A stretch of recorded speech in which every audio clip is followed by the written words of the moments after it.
Hi, Art Seekers. Today we have an extremely special guest. I'm so excited to talk to Jeopardy Julia Collins, who has won more games than any contestant on Jeopardy, second to Ken Jennings. And she won 20 games. I'm not going to say how much money because that's a little gauche, but it was a lot. And she also happens to be one of my best friends. We went to college together. Boom! That's perfect. I was probably wearing the shirt when we met.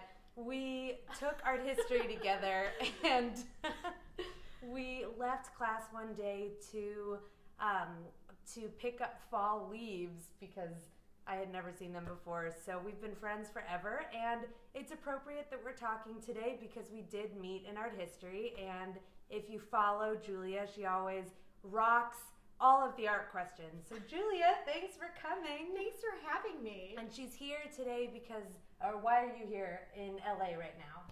I am back to be on Jeopardy again for the Tournament of Champions. That'll be on later this fall. So exciting. It's very exciting. So we didn't really study street art or contemporary art in the class that we took together. So I thought that it would be kind of fun if I give you a name of a traditional artist or someone who didn't work on the street, and you tell me what you think he or she would be up to if this person were alive today working on the streets of Los Angeles. Okay. Not in a prostitute kind of way. So the first that was not my first thought. Oh, was it? Well, I mean, I went there. So these are my little cue cards. This is us and Leslie as the Spice Girls. Oh, wow. So the first one, Michelangelo. So Michelangelo was somebody whose art is viewed by millions of people every year. The frescoes in the Sistine Chapel ceiling, are one of his most famous works, and so I think he'd be very, very comfortable, working for the public eye. And I don't know, I really see him as potentially being, an artist for the maybe transgender or like drag queen community, since I feel like all his women look like men in dresses. Well, because all his men or his women were modeled after men, right? With boobs and so stuck I on. feel like that might be the natural area for him, since that's something he clearly excels in. I love that. Okay, what about Picasso? How would Picasso be as a street artist? I mean, I can imagine him just loving it. He's somebody who loved attention, loved the acclaim that he had. He was so famous and successful in his own lifetime. I can see him really wanting to be avant-garde, push the envelope, do something risque, do something creative. I don't know what the style would be because his style changed so much that I can imagine him really embracing that. I think that would be so cool. I love that. What about Frida Kahlo? Oh, Frida, I love your Frida pillow. Thank you. It's interesting. Her work is also personal. It's self-portraits. I don't know. She's such a feminist icon, and I can see her, doing something in that vein. I don't know what her style would be, but something very personal, but something that is also in the feminist vein. See, I think if Frida Kahlo were a street artist, she would do some crazy installation involving her own hair. Oh yeah. Right? So you know what? I think that's a good that's true. Something weird and a little bit abject.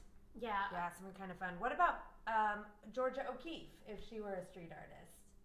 That's really interesting. I associate her work so much with place. Her when she was in New York.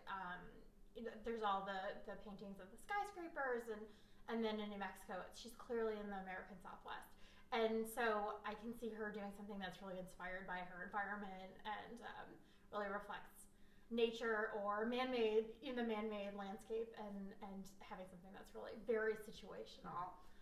So not like plastering Obey over everything, which is its own wonderful thing, but it would be a very different take than that. That's great. And the artist that I think is the most significant artist of the 20th century, Duchamp. What would he be like as? I don't know if his work would be that different from the work that he did. It's taking everyday objects and saying this is art. What's it called? The fountain. Fountain, yeah. I mean, that's something I can see him just labeling, trash in a dumpster and saying this is art, and that being the kind of thing he would do, because it's not that different from what he did do. It's true. So or what about Magritte? He would, just like the trash in the dumpster, he could say this is not street art. Yeah, this is not a pipe. I feel like Banksy is in that vein where there's a little bit and not optical illusion. It's not quite as surrealist, but it is making you think, see something that's not really there, or I feel like they're kind of on the same continuum. Definitely, and they both interuse text and image, and kind of one makes you question the legitimacy of the other. Yeah. Yeah, that would be great. So if you were a street artist, what do you think you would do, and what would your moniker be? Oh my gosh, I don't know. Can you imagine me being a street artist? I'm the least creative person ever. Well, you also don't really do illegal things. That too. That would make me so uncomfortable. I don't know if I could hack it as a street artist, unfortunately. Maybe you'd be the trivia master. That could be a good name. I've been called that before, so. So your reputation has already begun. Exactly. Pink question marks. Which I guess is like the Riddler and Batman. I don't know. All right, so we'll look out for those pink question marks. You've seen it here first. So I thought our next game I could test you on art history questions that have already shown up on Jeopardy. Okay. And see how well you do. This is going to be prep for you tomorrow. This is really serious. Okay. So this picture is from Mexico when the two of us visited. And this one is a little bit themed. Painter David Hockney often depicted these in LA, as in Peter getting out of Nick's. What is a swimming pool? Correct. I answered that. That was one of my clues from one of my games. Oh, some of us didn't do our homework. I was so excited. I was so excited about that because I thought, I know this. It's a swimming pool, and I bet I'm the only one. That's awesome. It's because of me, right? Because you visited me so many times. Yes, well, that's the only reason. Next one. This is us in Iceland. That's priceless. Yeah, we were wearing shirts that said Artie with a little secret F, so Artie Farty. This painter of Maine seascape says dope when tormented by his son Bart. Who is Winslow Homer Simpson. That's a before and after. Very good. I didn't even tell you that one, but this one I love as a vegetarian. Oh, so this is us celebrating 2009. Oh. Pronounced one way, it's a grain. Pronounced another, it's the French painter of The Gleaners. Who is Malay. Excellent. Or millet, which we can have for lunch. Delicious. So this one, with our friend Beth, this is from our Wellesley reunion. So many precious moments.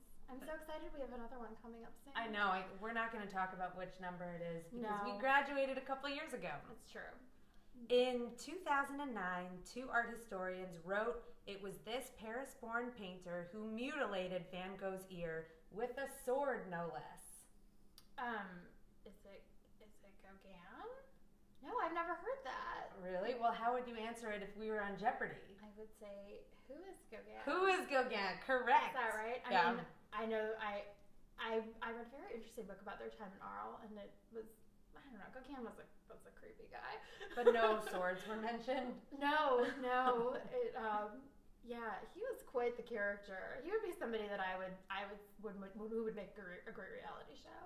Oh yeah, he was always doing racist crazy stuff and like abandoning his family to go and work on the Panama Canal. I mean, it was just all sorts of bizarre things that he was doing with his life. Yeah, he's like Bravo before Bravo. Exactly. Nice. So this one, I love this picture. This is our friend Melissa's wedding. I'm eating, typical. What are we eating? Is that dinner? No, you're just excited that I'm eating. I guess we're eating dinner. That was a fun wedding. That was a good time. It was so fun. Believing in an underlying mathematical structure of the universe, this Dutch painter tried to replicate the harmony of the cosmos using just straight lines, right angles, primary colors, and black and white. Who is Pete Mondrian? Very good.